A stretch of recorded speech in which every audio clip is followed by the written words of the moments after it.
Good morning, everybody, and welcome to Music Sundays. As promised, I am following up with Sabaton, and I promised that I was going to do Bismarck next, so that's what we're doing today. We're doing Bismarck, and Roger has his combat helmet on because I think Bismarck has something to do with World War I. I think.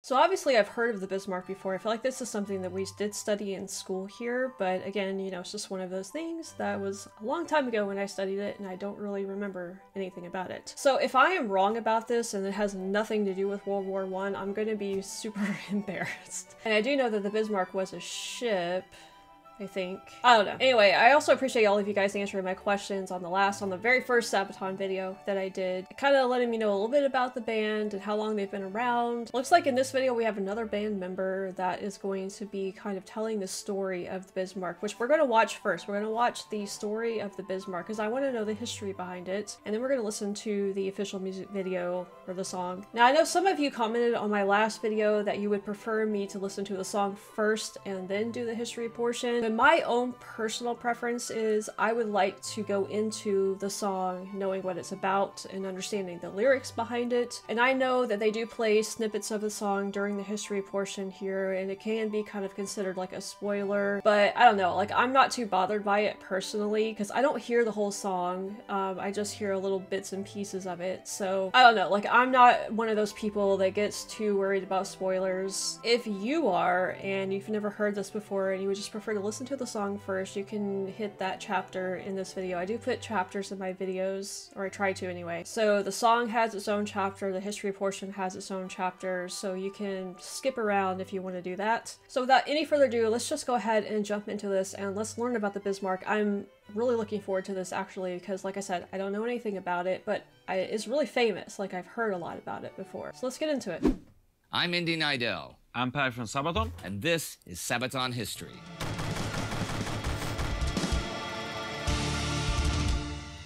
Germany's Bismarck was the largest battleship ever built, but of course, being the biggest means you're also the biggest target. And it was also one of the most requested songs that you guys wanted us to sing about. So we did. We'll get to the song in just a minute, but first, here's the story of the Bismarck. Oh, that's so cool, them on a ship like that. As the construction of the two Bismarck-class battleships began in 1936 in Germany, Britain was anything but worried. By treaty since World War I, Germany could not have any... Britain was... Construction of the two Bismarck-class battleships began in 1936 in Germany. Britain was anything... Okay, this is World War II. Whoopsie daisy.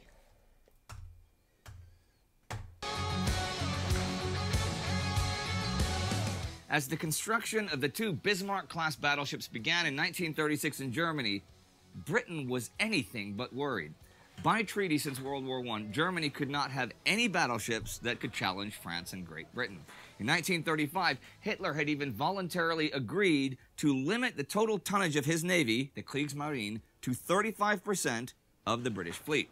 However, the launch of the first new battleship in February 1939 showed that not only had Hitler disregarded the treaty, the Bismarck class was something the world had never seen. Christened Bismarck by the granddaughter of Otto von Bismarck, Germany's first chancellor. I have to get to Otto von Bismarck too. I've had a lot of requests for that, so I'm going to try to do that this week at some point. The ship was, like its twin, the Tirpitz, 251 meters long and 36 meters wide, larger than anything the British or French had. Its 8 38-centimeter guns placed in 4 twin turrets were the biggest guns ever placed on a German warship. Additional medium artillery and anti-aircraft guns completed the armaments, while its range-finding center was top of the line. But it was not just strong offensively. If it was to go toe-to-toe with French battleships, as had seemed the most logical enemy in 1936, it had to be able to withstand some hits without going down.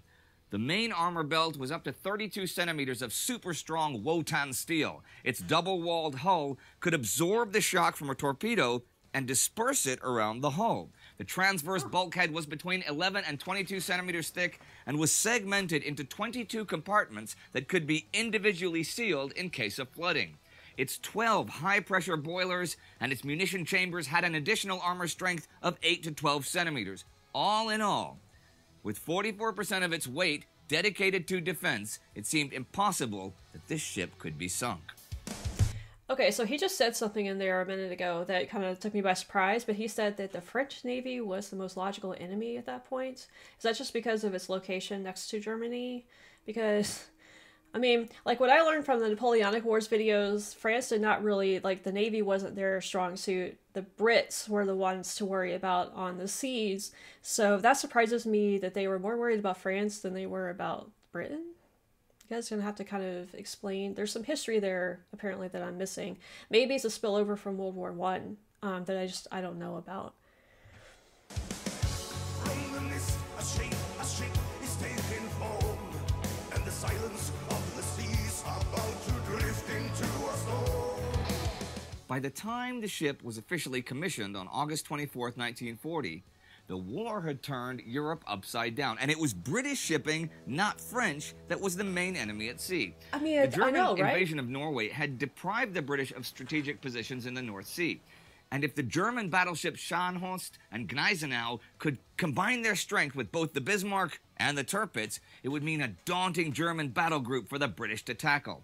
And as the battle for Britain raged in the air, German submarines targeted shipping in the Atlantic, Britain's lifeline. If such a battle group joined the hunt for freighters bound for Britain, Britain could be starved into submission. Food rationing had already been imposed on the British public, and the German subs operating from French ports sank over 260,000 tons of shipping in August alone. This was exactly what Admiral Erich Raeder of the Kriegsmarine had in mind when he gave command of the Bismarck to Admiral Gunther Lutyens. Second in command was Ernst Lindemann. The crew, over 2,000 strong, was not conscripts, but volunteers from all over Germany. They were top-notch men. In the Baltic Sea, the Bismarck had its first training exercise against a mock battle cruiser, Hood. HMS Hood, built at the end of the First World War, was for a long time the British flagship and symbolized the might of the Royal Navy. The first tests were favorable. The Bismarck could reach a top speed of 30.8 knots and outrun any potential threat, but there were two weaknesses. First, the recoil of the heavy guns was extreme, and it was uncertain if, under combat conditions, the force of the naval guns firing would harm the ship's equipment. The second weakness showed during a simulated rudder failure. Without rudders, it was very hard to maneuver the ship. Well, rudders and propellers were always a weakness on any ship, though, and the German Admiralty dismissed the problem, since hitting the rudder during combat was extremely unlikely. By April 1941, the Bismarck was ready. I have a feeling that that's what happens, because he, brought it up like that. That was extremely unlikely. By April 1941, the Bismarck was ready for combat. It was to head back to the North Sea, catch up with the heavy cruiser Prinz Eugen, and meet Gneisenau in the Atlantic. Raeder gave the order that over 3 months, it was to sink as many freighters as possible. The might of the Bismarck would allow the battle group to even attack guarded convoys. However, at the time, both the Gneisenau and Prinz Eugen were damaged awaiting repairs. The Bismarck waited. On May the 5th, Adolf Hitler visited the ship. Now, Hitler was a fan of battleships. He loved the design, but he had no knowledge of tactical or strategic naval warfare. He was, however, fearful when it came to naval operations. On the one hand, he wanted to protect and enhance the propaganda image of the mighty German forces. On the other, he wanted to avoid agitating the neutral Americans and their freight shipping. So the Kriegsmarine kept Hitler in the dark about his plans. On August 18th, the Bismarck and Prinz Eugen were to secretly head into the Atlantic. Those two ships were strong enough to do some serious damage to British trade.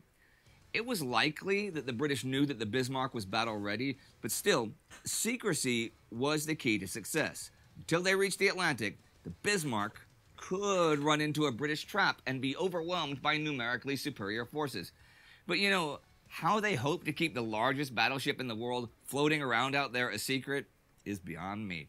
Anyhow, the 20th, the Bismarck was spotted, and a day later, members of the Norwegian resistance observed the German ship hiding in the fjords. They informed the British. Now, Admiral Sir John Tovey, aboard the new flagship King George V, was chief of the British Home Fleet. He was ordered by the British Admiralty to locate and engage the Bismarck. That ship was not to reach the Atlantic, period. Tovey could not, though, know the exact route the Bismarck would take, so he ordered Vice Admiral Lancelot Holland to take the Hood and make for Iceland with HMS Prince of Wales to cut off the most likely path. I just have to say really quickly, I'm a big Star Trek fan, and in Star Trek, the USS Hood is kind of like a known ship. And I've heard in some of my videos, several of my videos, ships that have the same name, you know, in these wars here that, you know, Star Trek has. So it's obvious, like when I was a kid growing up watching Star Trek, I had no idea where all of the names came from that they used on that show. But as I learned more and more history, I'm understanding where they got all of the names from. So it's kind of cool. It's totally unrelated to this video, but it's just a little point that I had to make, because it's always like every time I hear him say the Hood, I just think Star Trek for some reason.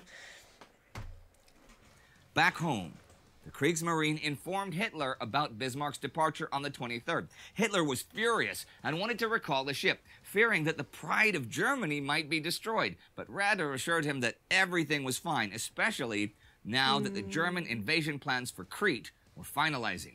Bismarck would keep the British from sending additional ships into the Mediterranean.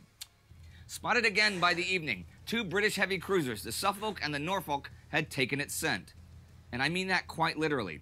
The Suffolk was equipped with a superior new radar system, and the heavy cruiser shadowed the Bismarck and gave its whereabouts to the rest of the British fleet. Bismarck also seemed to be pursued by bad luck. Not only could they not evade the new radar system, the first time they fired on the pursuing heavy cruisers, the recoil of the guns damaged their own radar system. So they had no idea what was heading their way. So did they not test this stuff prior to like launching these ships?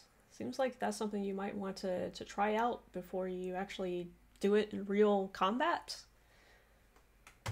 2,000 men and 50,000 tons of steel set the course for the Atlantic with the Allies on the hill. It was the Hood and the Prince of Wales. The Hood had more guns than the Bismarck, but way less armor. The crew was also inexperienced because since the end of the First World War, it had not fired a shot in combat. Wow. The battleships closed in on each other. The first to draw blood was the Prince Eugen, hitting one of the Hood's munition chambers. And then, just as the Hood was turning to bring its aft guns to bear, the fourth salvo from the Bismarck smashed into it, punching through its armor and detonating inside the ship's main munition chamber. A moment of shock paused the battle as HMS Hood was engulfed by a giant fireball and split in half. The Prince of Wales returned fire on the Bismarck, damaging it, but was in turn itself hit, which destroyed the bridge and killed the officers. The Prince of Wales turned and fled. Admiral Lutyens decided not to pursue, but to check the damage on Bismarck. It had only received one hit, but was taking on water. One of the boiler rooms had to be abandoned, but more importantly, the foremost fuel depots were leaking. Lutyens evaluated his options.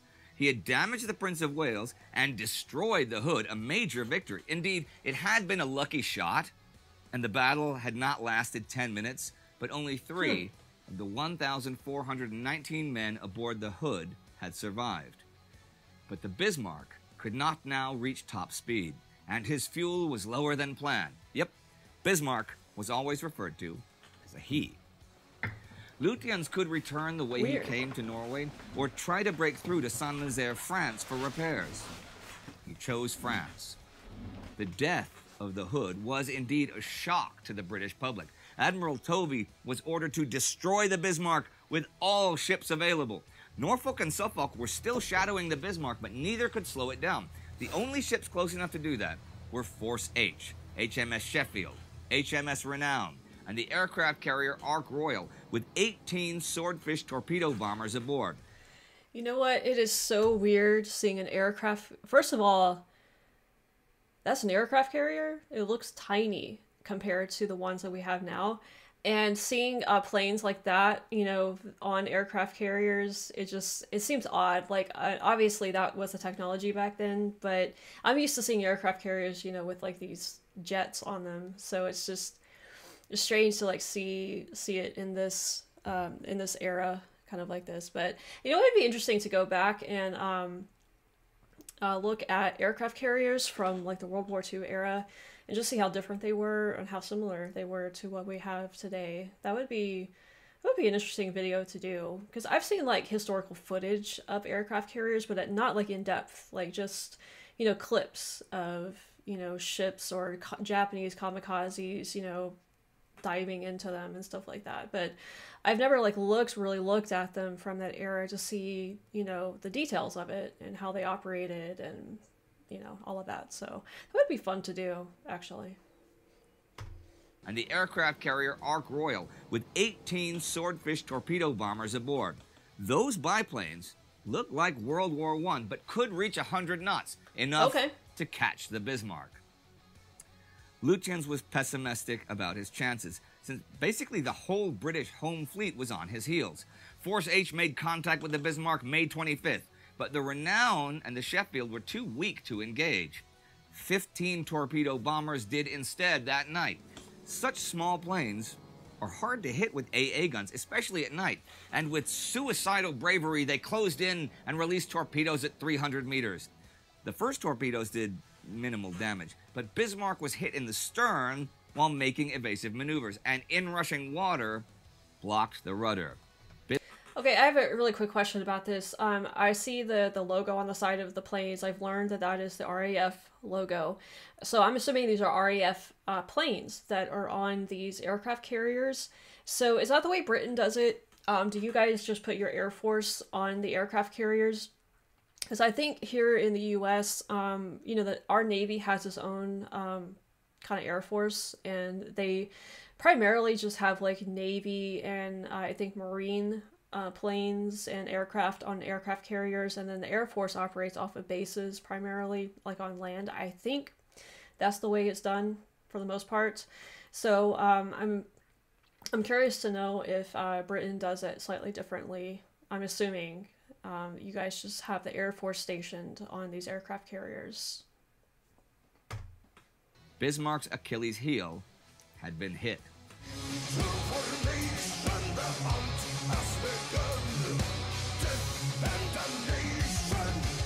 You know what? Also, like, what a game changer aircraft has been in war. I'm assuming it is aircraft that spotted the Bismarck in the first place and knew where it was, and is aircraft here that took it out, you know. So that's like a huge game changer in war, where you don't have to worry about, you know, ships taking out ships. You can use other means of weapons.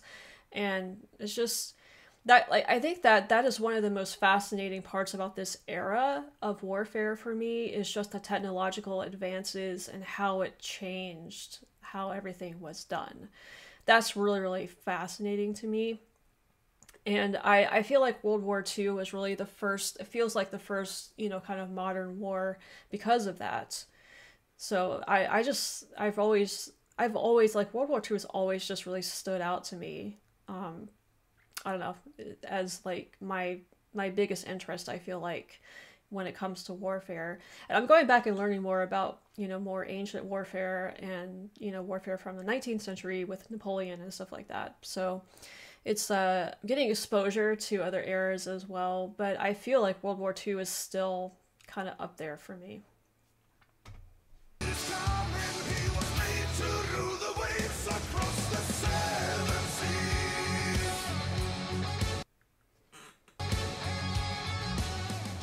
Engineers tried desperately to find a solution, but the water pressure was too high to send in mechanics. The situation seemed hopeless as the British ships closed in. Admiral Lutyens radioed Berlin, "Ship disabled. We will fight to the last shell. Long live the Führer." Tovey planned to engage the Bismarck from all sides, with the battleships King George V and Rodney attacking from the west, while the Norfolk would come... There's a ship called Rodney. Okay, wasn't expecting that. That's hilarious. You know, you Brits have some really good names for ships, and then they have some kind of unexpected ones, too. I feel like Rodney is definitely not one I was expecting, for sure. Would come in from the north, and the heavy cruiser Dorsetshire would attack from the east. In the early morning of the 27th, they sighted the slowly swaying Bismarck. Rodney and George V opened fire. Bismarck returned fire, but soon 2 of his turrets were knocked out of action. A shell hit the artillery command center, killing the officers. Lucky hits, but decisive ones. Bismarck was blinded.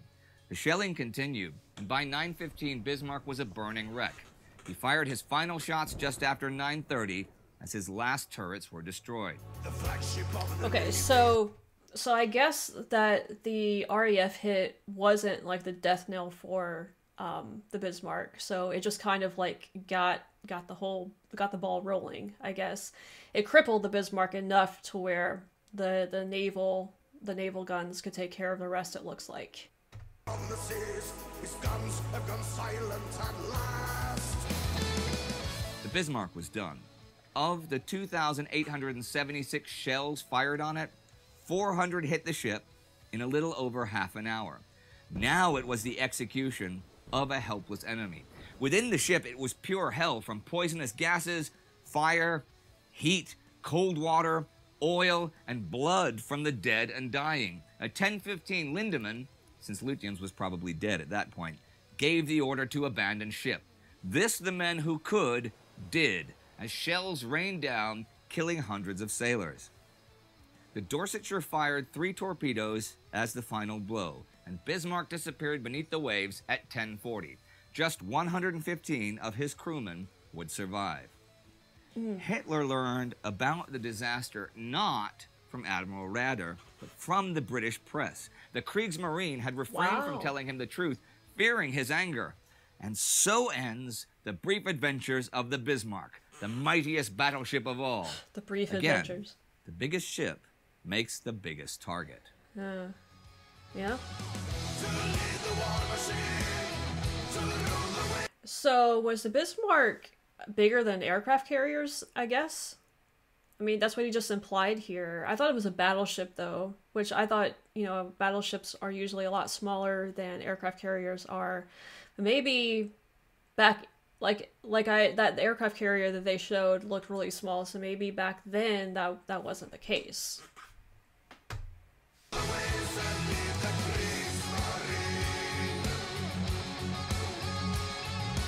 So what inspired you to write about the Bismarck? All right, we get a lot of requests from our fans. Ever since the album 2010, Coat of Arms, where we actually asked our fans officially for the first time to send in ideas. I received over 10,000 ideas in just a short period of time. It took me weeks to go through. Because they'd write a whole story, not just Bismarck. They'd write, you should do this story about this and this. Yeah. Well, some people write, you should write a story about Star Wars. And some people write a whole thing. You guys, Star Wars doesn't count as military history, even though it was a long, long time ago in a galaxy far, far away. When I go through them, there's one of the stories that keeps popping up constantly. And there are so many people who want to hear the story about the battleship Bismarck. I like warships, I like naval warfare. Yeah. And for me, this was a topic that I really wanted to cover. We couldn't fit it on Carolus Rex, for obvious reasons. Yeah, okay. We couldn't really fit it in on the heroes, even though you could sort of maybe write it from the perspective of the sailors or something like this. Sure. If we would put it on the last stand, yeah, then maybe that would have worked, but we didn't cover it for that. And then we have the cooperation with the gaming company called Wargaming. And they have a game called World of Tanks where Sabaton has a tank inside. Yeah. And they also have another game about ships. World of Warships. Yes, correctly. And they asked us if we had any song that would fit to this. And yeah, we do have the song Midway, which is about naval warfare. We thought, okay, this is a great opportunity for us actually to write something unique for this, because we felt this story we want to tell, and we can actually do it outside of an album to gain more focus on it. And we decided, we went to the studio and we wrote the song Bismarck, and we recorded it, and Wargaming actually helped us to produce a really, really awesome video for it. Because it is the single.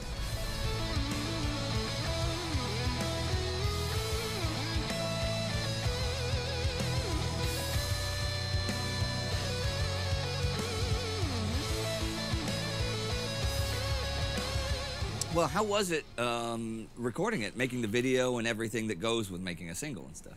Well, the video was recorded in several locations. Yeah. Our main part was filmed on a ship, so we needed to find absolutely open water that would fit to the purpose, and a boat that was suitable enough to carry a stage that we could take out on open water. And they sprayed us constantly with water when we were filming it, and it was pretty cold when they were driving full speed with the vessel and filming it over and over again. Yeah. And we were so cold, and with the water, it actually freezed our fingers, so in the end we could barely move them at all.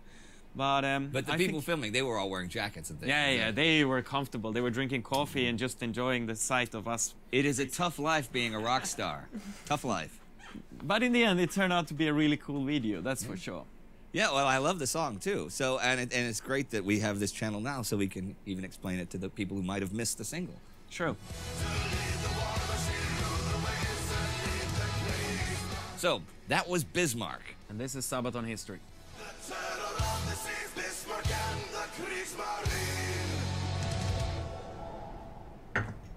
Alright, thanks for watching, and don't forget to subscribe to the Sabaton History channel, check out India's other channels, and support us on Patreon, because that's what makes this happen. Alright guys, so that was the history behind the song. Now we're going to take a look at the music video itself. We're going to look at the official music video, so I guess it's going to be the one with them on this boat. It looks really cool, so I'm interested, you know, like in the visuals and also just, you know, hearing the song as well. Looking forward to both of those. So let's go ahead and jump into it. But oh, quick question. Who was, which band member was that guy? I think you guys let me know that the one I saw last time, his name was Joaquin, and he was the lead singer, and so this guy looks like he was maybe the guitarist, maybe like the lead guitar or something like that. And what is his name? So let me know that down in the comments if you can. And let's go ahead now and take a look at the official music video.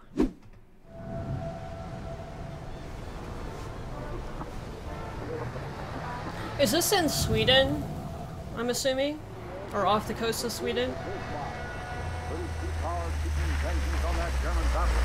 Which blew up the mighty battle cruiser Hood. The signal comes by wireless and has spotted the plane's movement.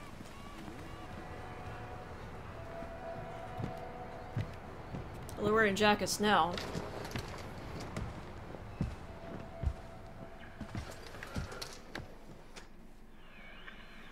So, did you find the boat?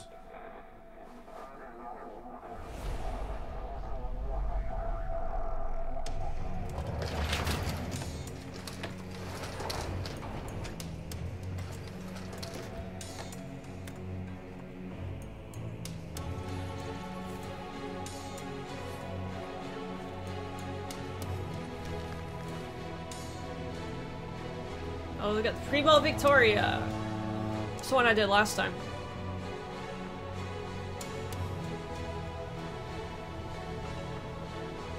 You're going to have to find a boat, so what's happening?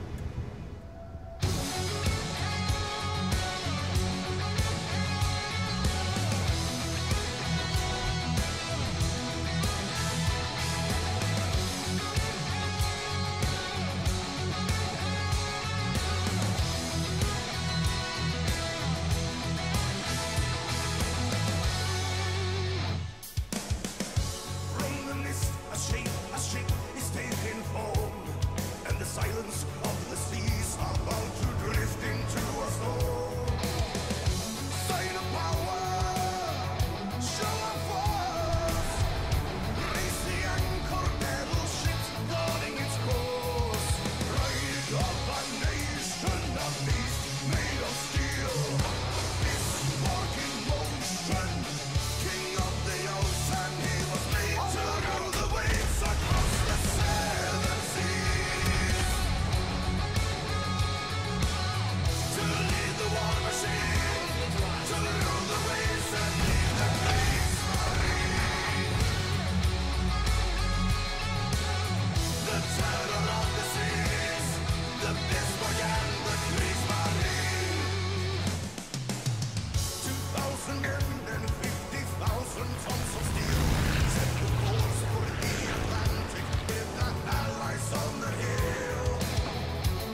rule the waves and lead the Kriegsmarine.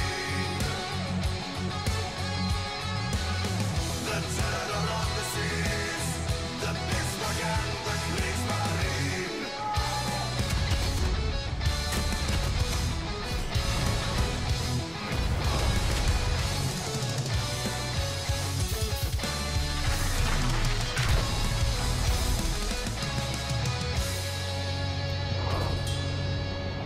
At the bottom of the ocean, the depths of the abyss, they are bound by iron and blood.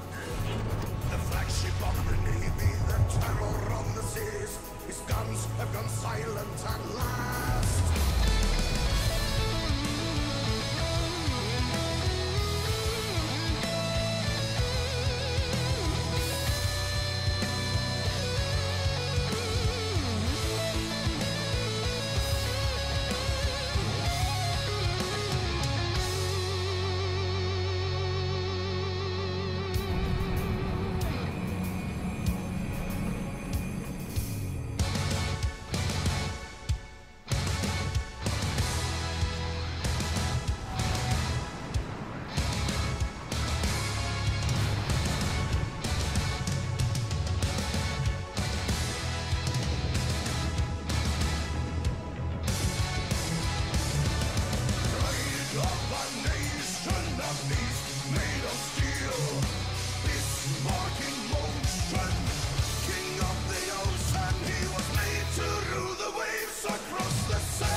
Wow.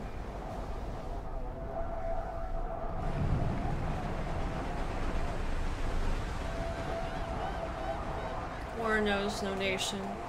This video is dedicated to those who fought to the bitter end in the Battle of the Atlantic, I'm assuming that says. Alright, wow, what a cool music video. I actually like that one, I think, better than the Primo Victoria one. I just like the overall look of it with them on the ship, and then that's tied into, I'm assuming that's the footage from the game that they were talking about. The editing was really great too, switching back and forth between the battle and then them on that ship. It all just kind of like tied together really nicely, and I really like that. I don't know if I like it better than the Primo Victoria one. It still was very catchy. I don't know, I have to go back and listen to Primo Victoria as well just to kind of like compare the two, I think, because it's been a couple of weeks since I've heard it. But it still was a really, really good song actually. And like the lead singer, Joaquin, I think is his name, was just really impressive. He's just like such a built up guy, you know. He's just like natural for this sound. He just has that look about him, you know, like he's about to crush something, I don't know. But yeah, he's like perfect for like these military videos. He has the perfect look to him. And I couldn't really tell who the other guy was in this. I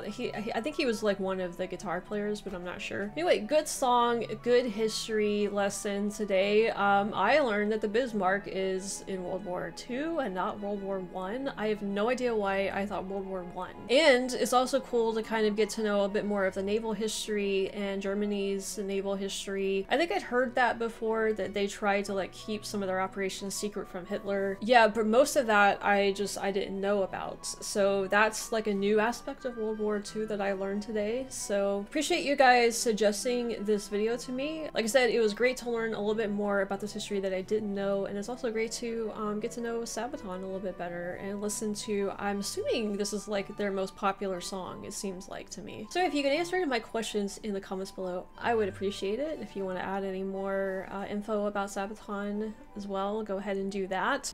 We have got more Sabaton coming up. I would like to actually go through their entire catalog, and I think it would be fun to do a live stream of one of their concerts, because a lot of you guys have said you have to listen or watch Sabaton live. So I would like to do that, and I think what we'll do sometime in the future is set up a live stream event where I watch them live, and we will have them actually playing on screen, and so we can all watch the concert together, and you guys can, you know, comment in the chat and answer my questions in the chat about them as well if you'd like to do that. So that's going to be for a future date. I would probably like to listen to more of them first before getting into a live performance. And also a quick reminder to like and subscribe if you haven't done that yet, and check out my social media and my Discord. I have the links to that in my description of this video and in my pinned comment, so if you're interested in any of that, check it out. Stay tuned for more Sabaton coming up in the near future, and Roger here and I will see you next time.